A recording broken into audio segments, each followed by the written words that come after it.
Alright guys, welcome back. This is going to be a video on the pulse width modulation, and this is going to be showing a practical example. We're going to be using a 2001 Ford Escape. It's got a 2-liter engine, and we're going to be looking at the idle air control valve because it's being controlled with pulse width modulation. Now in the first video, if you hadn't seen that, I'm going to put a link in here because we're going to try to go through this here fairly quickly. I'm not going in a lot of detail. We're going to try to do the calculations. We're going to get a waveform. We're going to measure it, and we're going to see how close we come to. There was a lot of things that, well, I wouldn't say a lot of things, but there was a few things I did not mention in that video, and I'll cover that a little bit later. For right now, let's go over the wiring diagram so you can get familiar with what we got.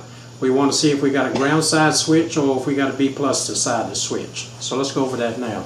Okay, here's the wiring diagram for idle air control valve, which is right here. As you can see, it's a 2-wire device. One wire is going down here to the PCM, which we don't know if it's positive or negative switch. The other wire is coming up to here. It tells us to go to another diagram. Let's follow this wire and see where it takes us. That wire is continuing and going up to here. As you can see, it's going to a relay, PCM power relay. It's coming up to a normally open contact, and you can see it continues on, goes to a fuse. A fuse is going to be placed in the positive side of the circuit. So we know that this side is going to be the positive side, and we know that this side is going to be the negative side. So the transistor is inside the PCM, switching off rapidly at some frequency. And that in turn is where we're going to be putting our scope. We're going to be connecting to right here. Okay, so let's take a look at that. That right over here is our connector for the PCM. It's a 104 pin connector. We want to be stabbed on pin number 83, which is right here. So you can see 79, 80, 81, 82, 83. So let's go and I'll just show you the connections on the car, and then we'll get it fired up and we'll get we'll take a look at this here waveform. Alright, this is our connector for the PCM. It's a 104 pin connector. Pin 79 is right here. 80, 81, 82, 83. That's where I'm stabbed at. This is a white wire with a light blue tracer. And also the ground is connected over to the DC negative on the battery. Alright, so we got the scope running right now. So what we're going to do to start with is I'm going to have Soraya just turn the switch to the on position. Okay, Soraya, just turn the switch to the on position. Alright, turn it off.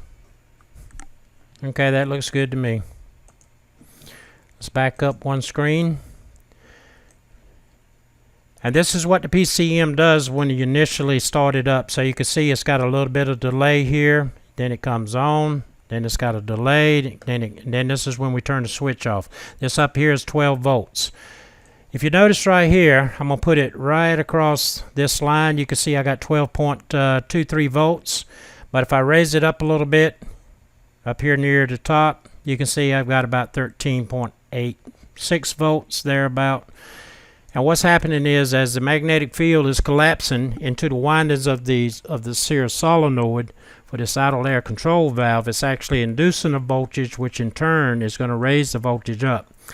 So I suspect there is a clamp in here of some sort, you know, to limit this voltage. Probably when we crank the vehicle up, we might see this go up a little higher, maybe a couple of volts, maybe 15, 16 volts. But that's not important. Let's get to our measurements here. Okay. Let's just zoom in on this area right here. Yeah, we'll just keep zooming. Okay, that looks pretty good to me. So the first one here we're going to measure is our time. This is the one that's up at the top rather. Zoom in a little bit.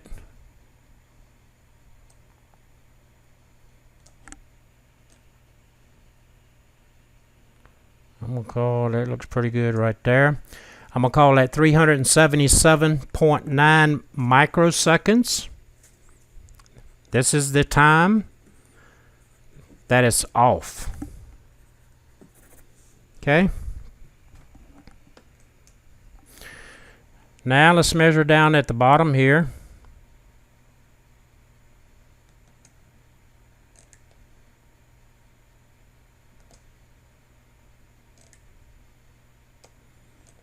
Let's kind of zoom in on that a little bit.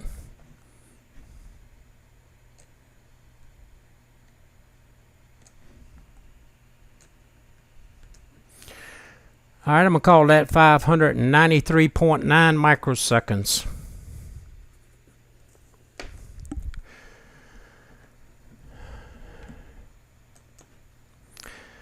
Okay, now let's take a look and see what our period is going to be. So from there to here,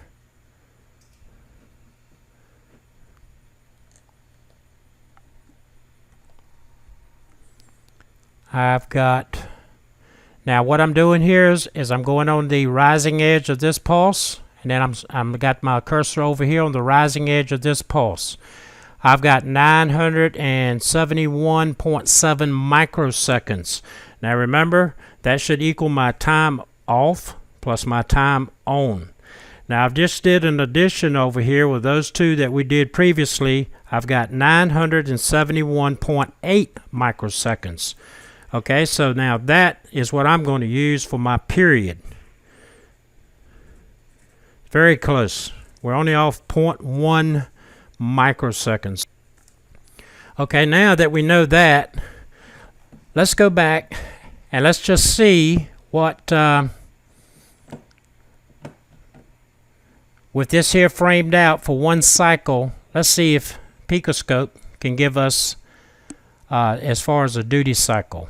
Now keep in mind that this is picoscope is always looking at the B plus to be switched. Okay, so what we're going to do here is we're going to get duty cycle.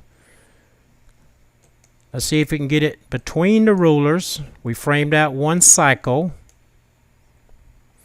and we look down here and we can see that it's I'm going to call this 39, or let's just say 39.01% duty cycle.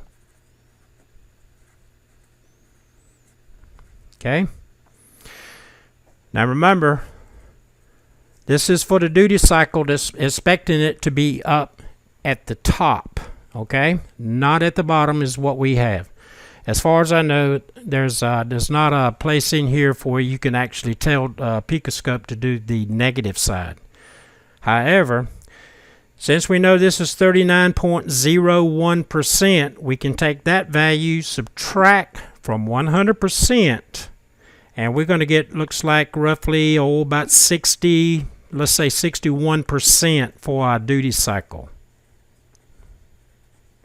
That's on the negative side.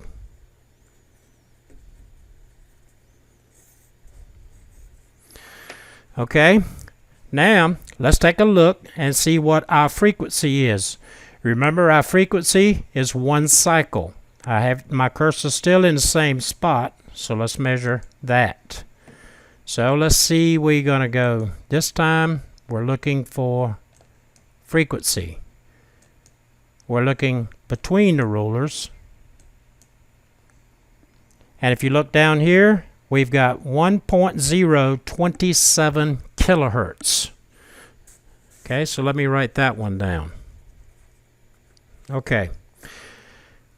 Now, let's go over to the whiteboard and see what we can make out of this stuff. Let's recap. Now, these measurements right here, time off, time on, and a period, came from picoscope. Okay, 377.9 microseconds, 593.9 microseconds for the time on, and the period is 971.8 microseconds. Here's our equation. This here is to calculate the duty cycle. All we're doing is we're just plugging in our values. Okay, time on, 593.9 microseconds divided by the time on plus the time off. There it is right here, times 100%. We add these two numbers together, you see we get 971.8 microseconds. And then when we work this out, we're going to get approximately 61%. Okay? Okay. All right. Now, remember, in picoscope, when we looked at the duty cycle, it said 39.01%. As I mentioned earlier, picoscope is looking at that you are switching the B plus side, not the DC negative as in our case. However, for us to get to what's actually happening on the DC side that's being negative that's being switched, all we have to do is we take 100% minus 39.01%.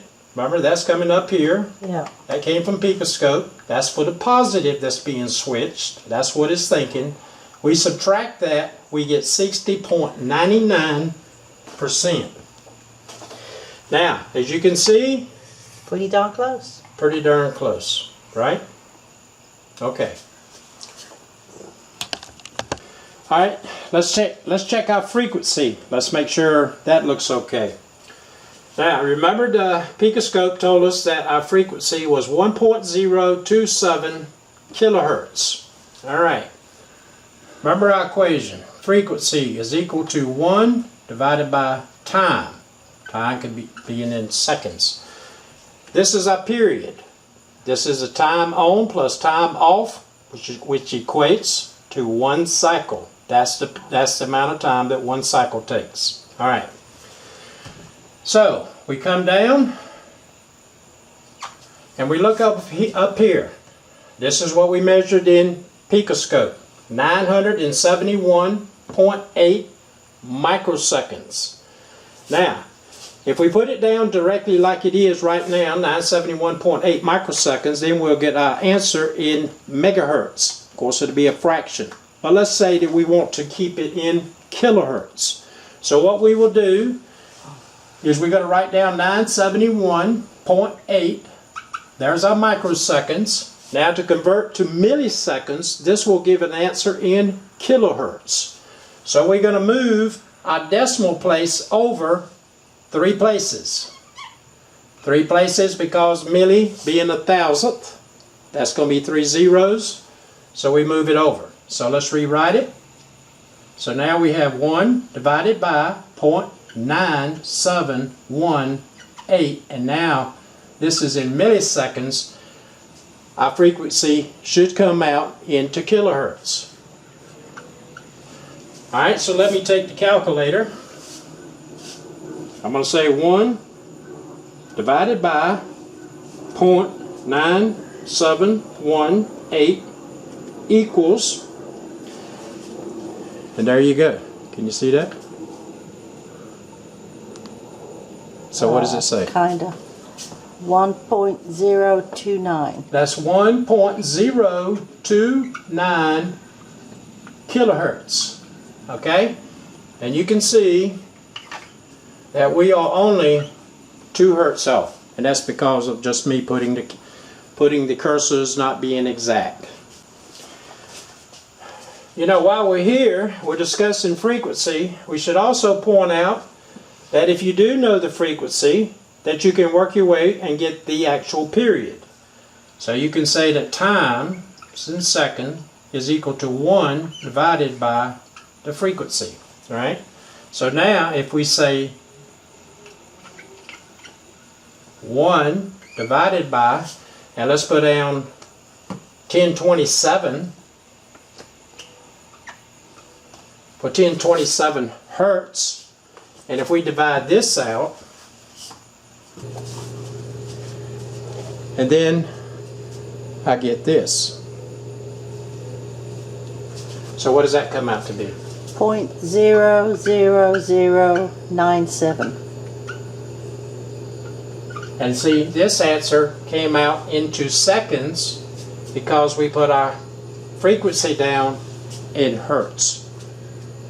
Okay? And if we want to say and take a look at that, and we want to put it back over to here in microseconds, we move our decimal point over 6 places. So that's going to put it at 1, 2, 3, 4, 5, 6.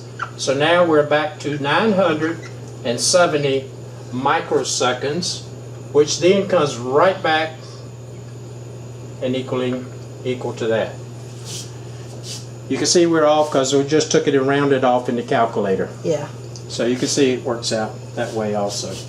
Now let me cover a couple of things here that I did not cover in the first video. Now usually with pulse width modulation, you're going to have one frequency, and as the duty cycle changes, or as the pulse width changes, the frequency will remain the same. Now let me give you an example.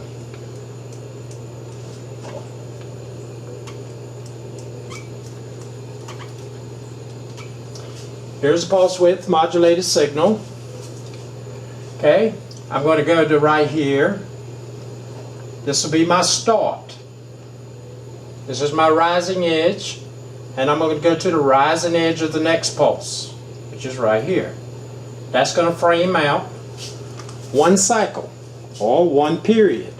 Okay, and it's running at some frequency. Now the frequency can be usually is in the kilohertz range, and you can control LEDs, you can control lights, heaters, temperature of them, you can control solenoids, you can control motors, and this here frequency is all going to be based on the load. Usually with motors, you know, usually the frequency is higher up there. I mean, you could go up to 20, say, kilohertz or even higher. It all depends on the load. Higher the inductance, usually for motors, you're usually going to have a higher frequency. All right. Now, let's say that we're going to change this here pulse width. So I'm going to make it, let's say, longer. This pulse width up here. Now you can see that the pulse width has changed, but you can see my period has stayed the same. Since my period is the same, therefore my frequency stays the same. So I just wanted to point that out. So as your pulse width is changing here, your frequency usually is going to stay the same with PWM circuits. Alright, before we go back to the car, we're going to talk about this DC average voltage and a little bit more about this duty cycle. And a lot of this depends on where you place your leads at, whether it be a scope or it be a voltmeter. I didn't cover it in the first video. We're trying to make this detail, try to cover every angle. Let's go over it now.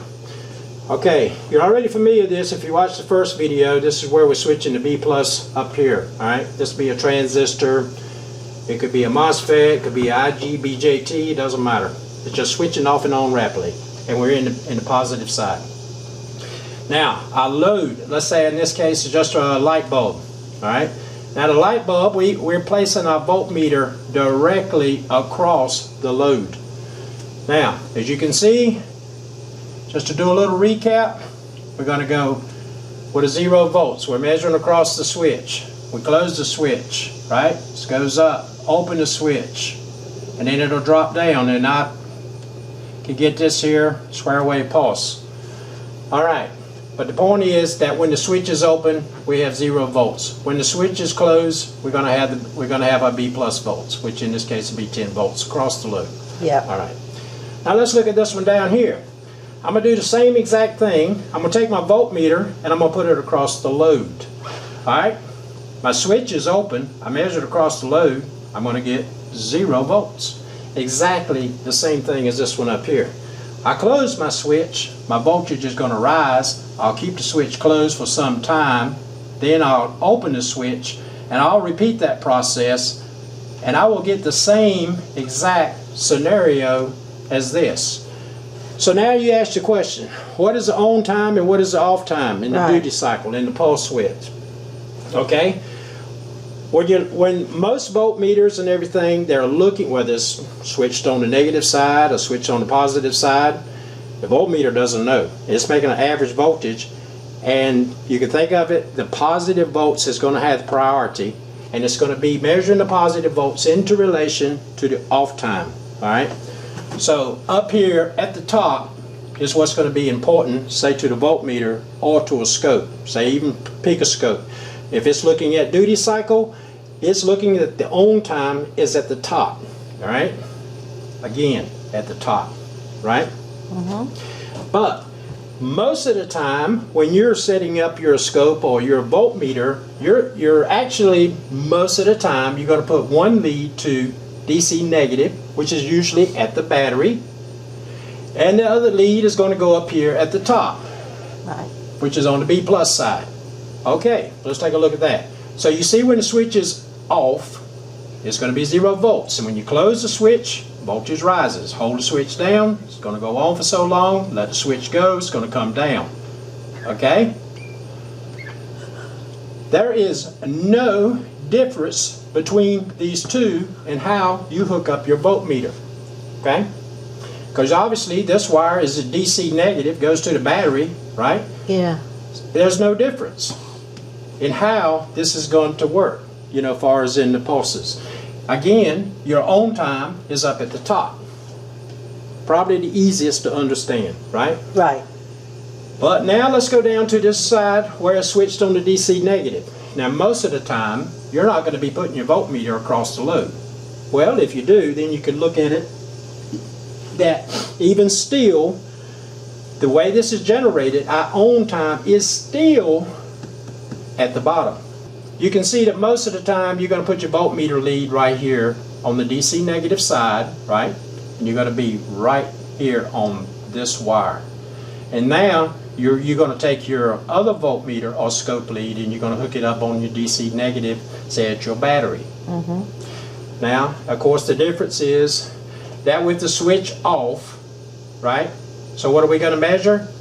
First thing we're going to measure our B plus voltage, because the B plus voltage is coming right through the filament of the light, and there it is, right? So there it is, it's high. I close the switch, now it goes low. Yeah. Now 0 volts. I hold the switch down for a little bit, stays at 0 volts, I let it go, and it goes back up. So it's kind of backwards, okay? Yeah. So, but just keep in mind that when you're looking at the your voltmeter, okay, even if you have it hooked up like this, it's still going to be looking for your average voltage of where the voltage is going to go up high. And like I said, the B plus is, look at it, it's going to have the priority. When I'm up here like this, right, and the way I'm measuring it, this up here, the load is actually off because the switch is off and the load is off. Right. But the voltmeter don't care about that. All it's looking at is the B plus voltage in relation to the off voltage. B plus voltage is going to have the priority. So that is what you're going to be measuring as far as your DC volts. So just wanted to keep that in mind for you. Now we'll go to the car, and now we're going to get some voltages here, and then some of this here that I just pointed out, especially like with the duty cycle, you know, we'll see how all this relates. Okay. Alright, we got the scope up. The engine is fully warmed up and it is in a running condition right now. Now to save a little bit of time, you've already saw me set up the cursors and everything, so I'm just going to run through here what kind of voltages that we got. Sorry about the fan that kicked on over there a while ago. Right now we're running a DC average. This is between the time cursors right here. There's one right there and there's one right here. I have them placed on the rising edge, so I framed out one cycle or one period, and this is what all of these measurements are going to be for. So if you look at the very first one, we have a DC average of 9.364 volts. We are running at a kilohertz of 2.016 kilohertz, and it looks like that when the engine is running, of course, then it's going to speed up. It looks like it's a little bit different frequency than when we first turned it on initially. Alright, now I did vary the speed of the engine, and then also, like when the fan kicks on, the frequency pretty much hovers right in here. It's like 1.9 to 2. One time I saw it as 1.8. So pretty much I'm going to say this frequency is pretty much maintained, because I kind of revved it on up there, and the frequency didn't vary that much. Now right here, this is what I was telling you earlier from the whiteboard, that Picoscope is looking at the duty cycle as being this on the positive switched here. So you see that we have 60.48%. Alright, that's up here at the top. You can see that this pulse is wider at the top than it is the bottom. Keep in mind this is a negative side switch, so it's actually more like if you take this value, subtract from 100%, yeah, we'll get about 40%, 39.52%, I believe it would be. Okay, so now, knowing these values right here, let's take a look at our digital voltmeter, and let's see how it compares. Oh, one other thing I want to keep in mind is that I measured the maximum B plus voltage. That's going to be 15.24 volts, as you can see right here. So I'm just looking at the maximum peak voltage.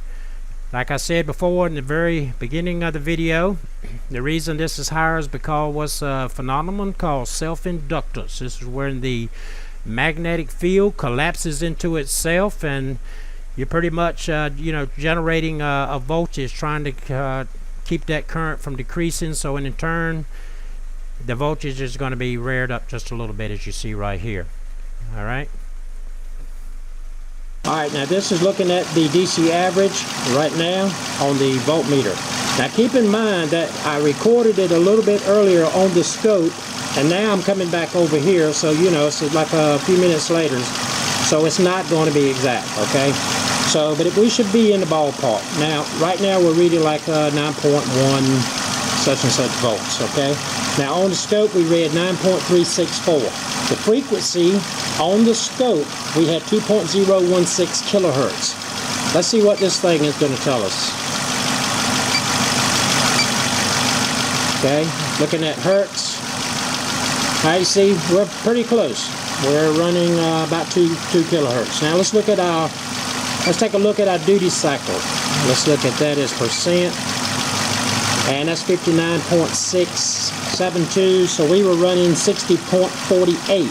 Now keep in mind, this is actually looking at it as the B plus is being switched, the on time is at the top. However, we know that the duty cycle is actually around maybe about 30, 41, right? 39, 40, somewhere in there. So what we can do here is, you can see the plus symbol up here. So it tells us that we're looking at the top. So let's look down at the bottom and let's see what that is. So it'll subtract it out for us. So we're running about 40. So that looks pretty good there too. All right. Now if you remember, our peak voltage on the scope was 15.3, which is actually what we need if we're going to calculate our DC average volts. Our DC average volts is going to be equal to the voltage peak times the duty cycle, which is always at the top, right, as I mentioned. So we're not going to be looking at the bottom of the duty cycle, it's always at the top. Alright, so now I did a min-max, and let me get back to close this out. Let's go back to menu. Let's go back over to DC volts. Let's close him out. Let's get can't see the screen. Okay, that looks good. Alright, volts DC. Alright. So if I go to a min-max, right, you notice that it's only showing us about 9.2 volts on max. So it doesn't look like it's actually measuring the very peak voltage, what the scope is showing us, which was 15.3. So just want to point that out to you. Alright, let's make a calculated value for our DC average. That way you'll see how this is done, how the DC average is derived from a PWM.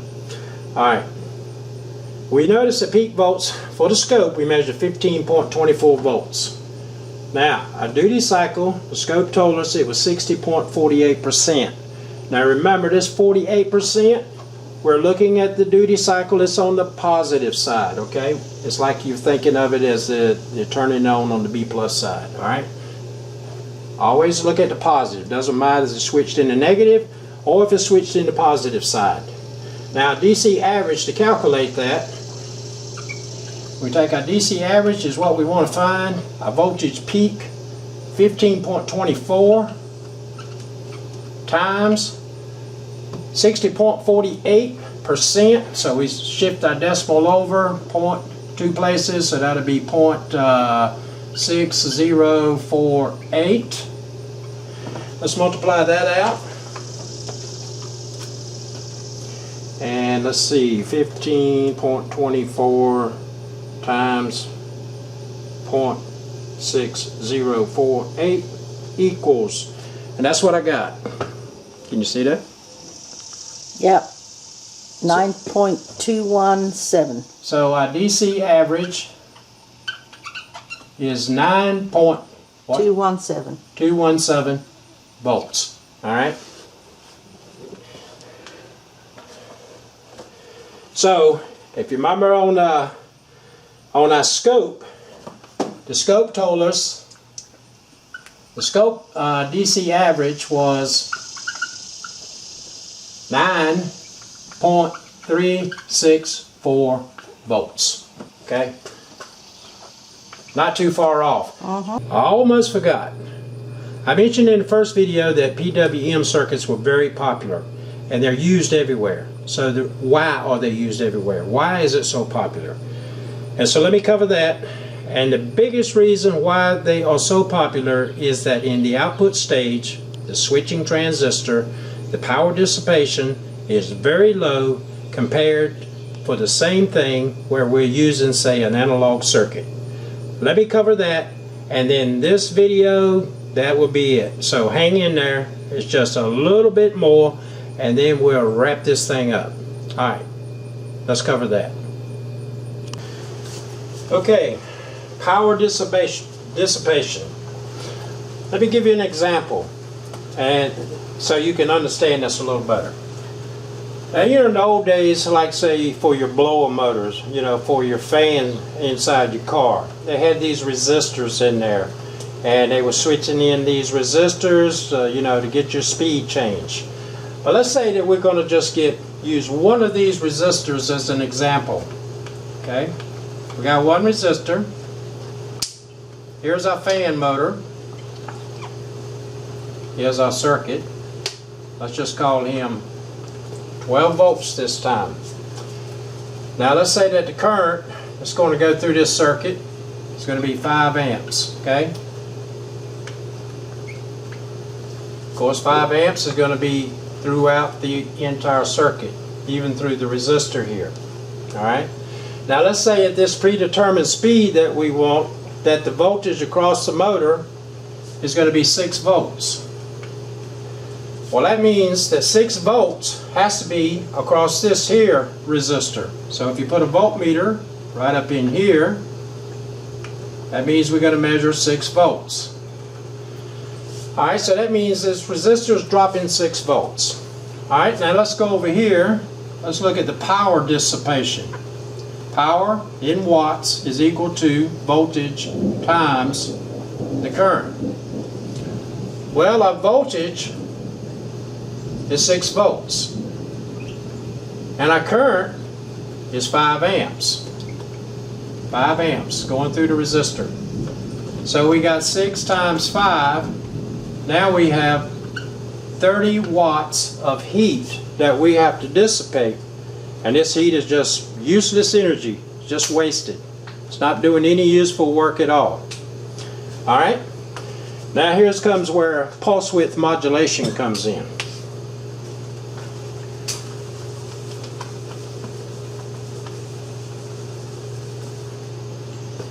Alright, we'll keep it simple. Alright, let's say here's my switch, which is a transistor. Like I said, it's in the PCM or could be some controller. Here's our motor. It's got 5 amps. We have our 12 volts over here. Okay. There's our current coming through. Now you remember the two states with the pulse width modulation. It's either fully on or it's fully off. And by varying the duty cycle, we can get whatever voltage we want out. Okay? Now, so you already know that this switch, which is a transistor, is either going to be open or it's going to be closed. Well, let's look at the power dissipation in the switch. Let's go back. Power is equal to voltage times the current. Let's look at with the switch open. Well, if I put my voltmeter right across here, across the switch, like we did on the resistor, how much voltage are we going to measure? We're going to measure 12 volts. How much current is flowing? 0 amps. Okay? So 12 times 0 is going to be 0 watts. So there won't be any heat dissipated in that.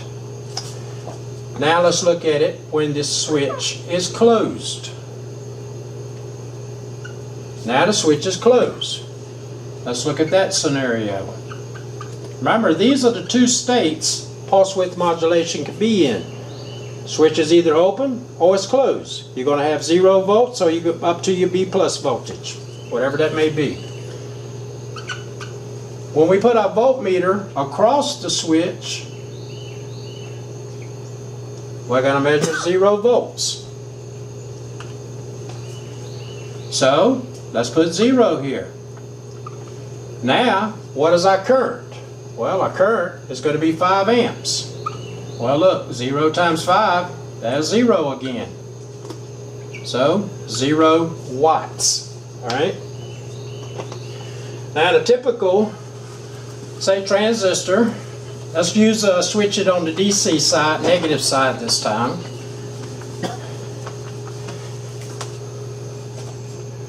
Still a switch. Well, you can tell how a transistor is configured is just the way it's wired, because it could be wired as a Class A, Class B, Class C amplifier. It could be wired as a switch. Okay? The way you can tell if it's wired as a switch, this is a NPN transistor. It's also called a BJT, bipolar junction transistor. This is our emitter. The one with the arrow is called the emitter. If you see the emitter being tied to ground, and there's no resistor in here, then pretty much it's a switch. It's either going to be fully on, fully off. Okay, this up here, this is our motor. And then up here, we have our B+, which is that 12 volts. Then we're going to still have our 5 amps. And it's going to come up. And remember, the voltage is going to be determined for the duty cycle. As we vary the duty cycle, we're going to be varying the voltage. That the load here, which is a motor, is what it's going to see. So, this right here, this is the base. This is the collector. This down here is the emitter. Now we'll do another video on all this stuff about the transistors and how they work and diodes, and we'll go down to the atomic level, you know, but just a brief, you know, just to get you so how you understand this. This is an NPN transistor, and basically what happens is you're going to be simulating the microcontroller, let's say, is going to be putting this here pulse train on the base. So when the voltage rises and goes positive, you're going to forward bias this here junction, the emitter and the base. Remember, the emitter down here is at 0 volts in reference to itself, ground. Okay. Using electron flow, you're going to have current flow coming up through the emitter. It's going to go over through here, and it's coming over to the base, and that's the emitter base junction. That's forward bias. That's going to turn on, and when that happens, then you're going to have current flow coming up through the emitter, going through the base, going through and coming out the collector. So your current is going to go right on up through the motor. Okay? What's happening over here? When this here pulse rises up, this is going to turn on. Now when this turns on, this here collector, this emitter is just like the switch. Okay, so there's your switch across the emitter and the collector. So if you put an ohm meter across there, when it's turned on over here, you'll see that this resistance will drop. Resistors drop, the voltage drops. Now typically, using an NPN transistor, depending on how much current's going through it, we'll say about 0.2 volts is dropped across the emitter collector junction. Okay, so there's 0.2 volts. Now you can go back, you can see our power is going to be voltage times current, right? So again, how much dissipation is in this here transistor, this being in the output stage? Well, we got 0.2 volts, right? And this is going to be when it's closed, right? 0.2 volts.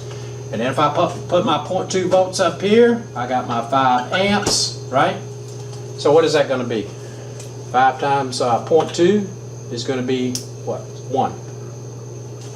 So we're looking at 1 watt.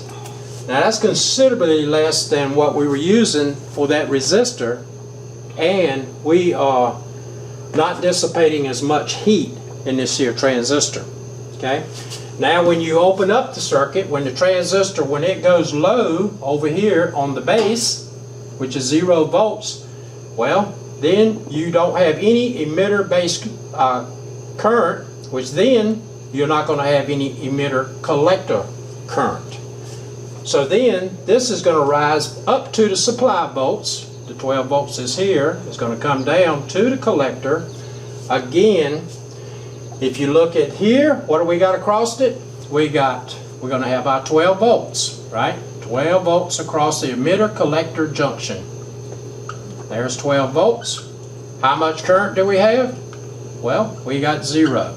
So in this case, we're going to have 0 watts. And when it's turned on, we'll have 1 watt. Now some of these transistors like MOSFETs, this voltage drop can get very close down to 0. And of course, the closer to 0 we get, the less heat dissipation you have to worry about. Does that make sense? Okay.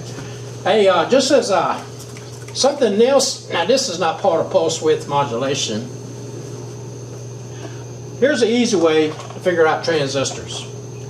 There's a transistor. Let's do this as an NPN, right? Goes to ground. Well, now we know it's a switch. Arrow points out on the emitter, means it's an NPN. Arrow points in, then it's a PNP. That's all for another discussion. Okay.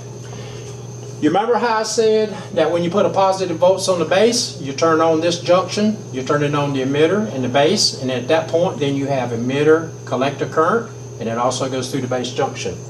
So basically it's kind of like this. You got emitter, got a thin slab of base, and then over here you got your collector. Okay.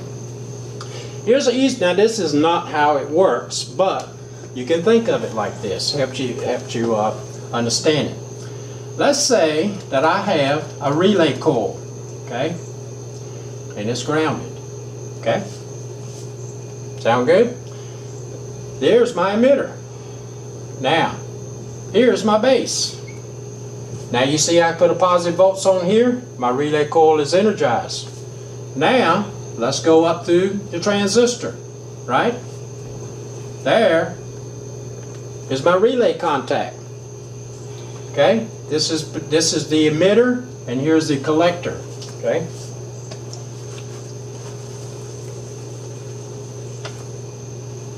And then of course the collector, see, will go out to our motor, and then up here, there's our B+, okay? So what happens? You put a small positive volts out here on the base, which is like your relay coil. Relay coil is energized. Then this is going to close the contact, and then you're going to supply the ground to the other side of the load. And that's exactly what this is doing over here. It doesn't work that way, but you can think of it that way. Okay? Alright guys, I think I've covered everything on here. So let's wrap this video up. Alright guys, that is everything I know about pulse width modulation. I try to show all the examples, you know, trying to apply calculated values to the real world. Hopefully it might be helpful, at least maybe you understand a little bit more. The video turned out a little bit longer than I anticipated, but I got it all there. At least I think I do anyway. One of the things, like the last couple of things we went over there, it's like when I was putting the video together, editing it, then I realized I left some stuff out, and then so that's where I'm doing this here, you know, right here at the end. That's why I got a different shirt on. How about that? Anyway guys, if you got any questions, you got any comments, put them in there, try to answer them, and we're all here to learn, right? So, hope you guys have a great day, and we'll see you guys in the next one. You take care.